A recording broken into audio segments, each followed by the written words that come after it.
Bapak Ibu Saudara dikasih Tuhan, saya percaya bahwa tahun 2009 ada sebuah nubuatan yang diturunkan atas Indonesia, dikatakan bahwa generasi Yosua akan bangkit. Tapi waktu 2009 dikatakan generasi Yosua akan bangkit, pada faktanya kita melihat bahwa banyak gereja anak muda mengalami mati segan, hidup tidak mau, benar Bapak Ibu Saudara. Bahkan dari sinode saya Bapak Ibu Saudara, dari penelitian sinode kami, ya tahun lalu Bapak Ibu Saudara, litbang dari sinode kami menyatakan bahwa hampir 80% gereja anak muda atau pelayanan anak muda itu mati suri. Enggak ada kebangkitan. Padahal kita tahu, kita sudah dengar dari sesi pertama, dari tadi Bapak Ibu Saudara, semua menyatakan bahwa fokus kita hari-hari ini harusnya adalah generasi milenial, anak-anak muda, yang setuju katakan amin. Nah tapi apa yang perlu kita lakukan? Nah Bapak Ibu Saudara izinkan saya share dengan singkat. Yang kami lakukan untuk membangun generasi ini adalah dengan 3C Bapak Ibu Saudara. Ya saya coba mensederhanakan ya dengan 3C ini Bapak Ibu Saudara. Yang kami coba ajar Bapak Ibu Saudara, yang kami coba bangun adalah 3C ini. Yang pertama adalah membawa anak-anak muda connect to God. Membawa mereka untuk berhubungan sama yang namanya Tuhan. Nah Bapak Ibu Saudara seringkali pelayanan anak muda cenderung adalah kreatifnya harus diutamakan. Saya setuju kreativitas itu bagi anak muda penting Bapak Ibu Saudara. Tapi kita gereja adalah tempat di mana orang berjumpa dengan Tuhan. Yang setuju katakan amin. Oleh karena itu penting bagi kita bukan hanya kreativitasnya yang kita utamakan, tapi bagaimana gereja menghadirkan hadirat Tuhan atas anak-anak muda. Bagaimana hadirat Tuhan, bagaimana kita bisa menghadirkan Tuhan atas kehidupan anak-anak muda. Kita bukan hanya ngomong di mimbar, oh Yesus begini, Tuhan begini, tapi bagaimana hadirat Tuhan dibawakan dalam kehidupan setiap mereka. Nah Bapak Ibu Saudara yang kami bangun, bahkan sampai sekarang saya membangun gereja. Yang kami bangun adalah bagaimana membangun hadirat Tuhan. Bagaimana supaya manusia bisa connect sama Tuhan. Bagaimana manusia bisa berhubungan sama Tuhan. Bagaimana waktu mereka beribadah mereka bisa mendapatkan Tuhan dalam kehidupan mereka. Anak muda sekarang Bapak Ibu Saudara, mereka itu sekolah udah lelah. Saya nggak tahu di Medan, tapi di Bandung anak saya aja baru 1 SD, itu kalau pulang jam 2 siang Bapak Ibu Saudara, masuk jam 7 pagi. Belum ada les, belum ada apa, mereka lelah. Dan hari Minggu dipaksa karena papanya pendeta harus ke gereja. Kalau mereka nggak mendapatkan Tuhan di gereja, saya yakin 5 tahun, 10 tahun ke depan dia akan menjadi orang yang kepahitan sama gereja. Karena dia nggak menemukan ngapain saya ke gereja, karena orang tua saya ke gereja, saya harus ke gereja. Tapi bagaimana kita menghadirkan Tuhan atas kehidupan mereka. Nah ini saya rasa kita perlu untuk mengingat hal ini Bapak Ibu Saudara. Kita membangun gereja, bukan hanya sekedar orang penuh, kita membangun gereja. Karena kita rindu jemaat kita berjumpa dengan Tuhan, yang setuju katakan amin. Itu yang kami bangun, itu yang saya bangun untuk anak-anak muda. Saya berdoa supaya mereka ketemu sama Tuhan. Yang kami ajar adalah berbahasa roh, yang kami ajar membaca Alkitab. Orang berkata kuno ya, gerejanya balik lagi doa, gerejanya balik lagi baca Alkitab. Tapi kalau kita bicara berjumpa sama Tuhan, gak jauh dari yang namanya berdoa dan Alkitab. Adakah cara lain untuk kita ketemu Tuhan selain dari doa dan baca Alkitab? Saya rasa gak ada Bapak Ibu Saudara. Tadi Pastor Bobby sudah menyatakan bahwa melalui firman-Nya kita berjumpa dengan Tuhan. Melalui Roh Kudus kita berjumpa dengan Tuhan. Oleh karena itu saya hanya ingin mengingatkan kita semua.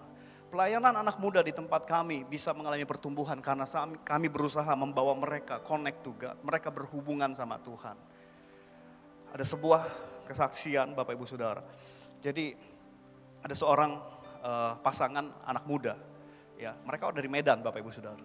Orang Medan, sekolah di Bandung, di ITB. Dan yang cowok Bapak Ibu Saudara Kristen memang. Nah pacarnya bukan Kristen. Pacarnya ini saudara sepupu kita. Jadi yang awalnya yang coba dulu ke gereja. Kemudian dia ingin ajak pacarnya ini ke gereja.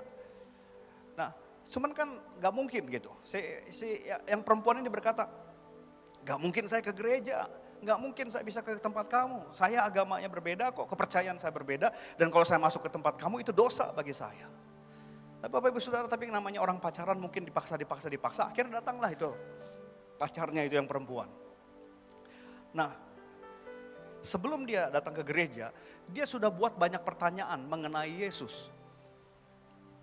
Dia sudah catat itu, pertanyaan-pertanyaan itu Bapak Ibu Saudara. Dia ingin membuktikan bahwa Yesus itu bukan Tuhan. Dia ingin membuktikan bahwa Yesus itu hanya nabi biasa. Dia ingin membuktikan sesuai dengan ajarannya bahwa Yesus itu hanya sekedar manusia biasa. Jadi dia sudah membawa begitu banyak pertanyaan yang ingin diajukan setelah ibadah selesai. Tapi Bapak Ibu Saudara, waktu mereka ibadah, waktu pujian penyembahan dimulai, ada sesuatu yang menjamah hati dari anak perempuan ini. Sehingga dari awal praise and worship, dari awal pujian penyembahan, anak muda ini yang perempuan khususnya menangis terus. Dia menangis gak berhenti Bapak Ibu Saudara sampai ibadah selesai. Karena dia gak berhenti menangis, akhirnya dia gak jadi bertanya, dia pulang. Bahkan di jalan mereka berbicara. Yang perempuan tanya kan sama pacarnya, itu di gereja kamu ada apa? Kok saya duduk, saya cuma diam, kok saya nangis? Pacarnya juga bingung karena baru ke gereja. Dia bingung, gak tahu. Ya, dia pacarnya bingung. Akhirnya mereka dua-dua bingung sampai mereka bilang gini, mungkin AC-nya ada bawangnya kali ya. Sampai kita nangis, sampai kamu nangis begitu. Nah mereka bertanya-tanya, ada apa di gereja? Nah perempuan ini akhirnya datang lagi minggu berikutnya, mengalami hal yang sama lagi. Minggu berikutnya mengalami hal yang sama lagi. Akhirnya di minggu keempat, dia bilang begini dalam dirinya. Kalau sampai hari ini saya masuk dan saya nangis lagi, berarti memang ada sesuatu di gereja. Dan akhirnya dia datang, dia coba tahan-tahan untuk enggak menangis. Dia coba tahan-tahan tapi tetap hadirat Tuhan menyentuh hatinya, membuat dia terharu dan ada damai dalam hati yang luar biasa. Akhirnya pulang dari ibadah, anak wanita perempuan ini bertanya ke salah satu pelayan Tuhan, kenapa saya menangis? Dan pelayan Tuhan ini dengan entengnya, dengan mudahnya dia menjawab, kakak itu dijamah Tuhan. Tuhan Yesus menjamah kakak, dan malam hari itu perempuan ini menerima Yesus sebagai Tuhan dan Juru Selamat. Nah, beberapa bulan berikutnya anak perempuan ini mau dibaptis Bapak Ibu Saudara. Dan dia minta saya untuk membaptis. Ya, saya akhirnya waktu saya baca form pendaftarannya saya cukup kaget. Karena di situ ada diselipkan sebuah keterangan bahwa ini itu pindah kepercayaan. Waduh, kalau di Bandung Bapak Ibu Saudara itu ketahuan saya bisa masuk penjara. Jadi saya sampai tanya dulu anak ini. Saya panggil, saya bilang begini, yakin kamu mau jadi Kristen? Yakin kamu mau dibaptis? Dalam hati saya bilang gini, gak jadi juga gak apa-apa. Karena takut Bapak Ibu Saudara. Saya bilang yakin, dia yakin. Sampai akhirnya saya bilang, benar ya yakin. Dia buat surat pernyataan di atas meterai bahwa semua keputusan itu adalah berdasar, dia buat dengan sadar dan keputusan yang dewasa. Nah, setelah dibaptis, saya tanya, kenapa kamu yakin sekali mau dibaptis seperti ini? Dia baru cerita ini Bapak Ibu Saudara. Dia bilang, kenapa saya dibaptis? Karena saya ketemu Tuhan Yesus. Karena saya merasakan Tuhan Yesus. Karena saya berjumpa Tuhan Yesus. Setelah dibaptis Bapak Ibu Saudara, orang tuanya tahu. Karena orang tuanya ini tokoh agama Bapak Ibu Saudara. Jadi biasanya mereka itu suka taruh penunggu. Bapak Ibu Saudara bisa tangkap maksud saya ya. Suka taruh penunggu. Nah penunggunya itu lapor. Ini bukan manusia penunggunya Bapak Ibu Saudara. Lapor ke bapaknya. Terus bilang begini, itu anak kamu udah pindah imannya. Wah bapaknya malam hari itu langsung telepon. Kamu ngapain hari ini? Itu malam setelah dia dibaptis Bapak Ibu Saudara. Kamu buat apa malam hari tadi? Wah anaknya akhirnya ngaku. Karena udah begitu mau ngomong apa lagi. Akhirnya ngaku. Wah bapaknya marah Bapak Ibu Saudara. Akhirnya anak itu dikerasukan malam hari itu. Ya bahkan bapaknya juga beberapa kali coba untuk santet saya Bapak Ibu Saudara. Tapi saya bersyukur bahwa Tuhan melindungi kami semua. Dan sampai akhirnya 2 tahun yang lalu dia menikah di Medan. Dia telepon saya. Dia anak ini sudah pindah ke Jakarta kemudian mau menikah. Waktu dia telepon, saya mau menikah di Medan. Di sini Bapak Ibu Saudara. Bisa gak hadir? Saya bilang saya gak mungkin hadir, terlalu jauh Bandung Medan. Jadi mereka menikah di sini dan saya tanya begini, orang tua kamu setuju? Pada dasarnya gak setuju. Lah terus gimana? Ya mereka akhirnya tanda tangan saja tapi mereka gak hadir. Kamu gak masalah. Dia langsung bilang, sekali Yesus tetap Yesus. Bagi saya gak masalah, Yesus yang paling utama. Sampai hari ini anak perempuan ini tetap percaya dengan iman dalam Yesus. Kenapa? Karena kami berusaha bahwa ibadah anak muda bukan hanya sekedar hura-hura, bukan hanya sekedar lighting, itu perlu. Iya saya setuju Bapak Ibu Saudara. Tapi jauh lebih penting adalah bagaimana kita sebagai pemimpin bisa menghadirkan Tuhan atas hidup mereka. Setuju Bapak Ibu Saudara? Ini yang perlu kita bangun. Jangan sampai kita hanya sekedar, oh ya acara ini, acara itu baik Bapak Ibu Saudara. Tapi mari bangun hadirat Tuhan. Mari bangun Tuhan, mari arahkan mereka untuk ketemu Tuhan. Dimulai dari hidup kita pastinya.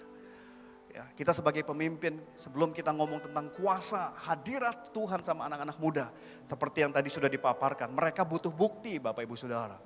Kamu ngomong tentang hadirat Tuhan, coba bagaimana hadirat Tuhan? Kita harus hidup dalam hadirat Tuhan terlebih dahulu. Baru kita bisa mengimpartasikan pada generasi yang di bawah kita. Amin. Yang kedua yang kami bangun Bapak Ibu Saudara. Yang pertama apa? Connect to God. Yang kedua yang kami coba bangun adalah create the value.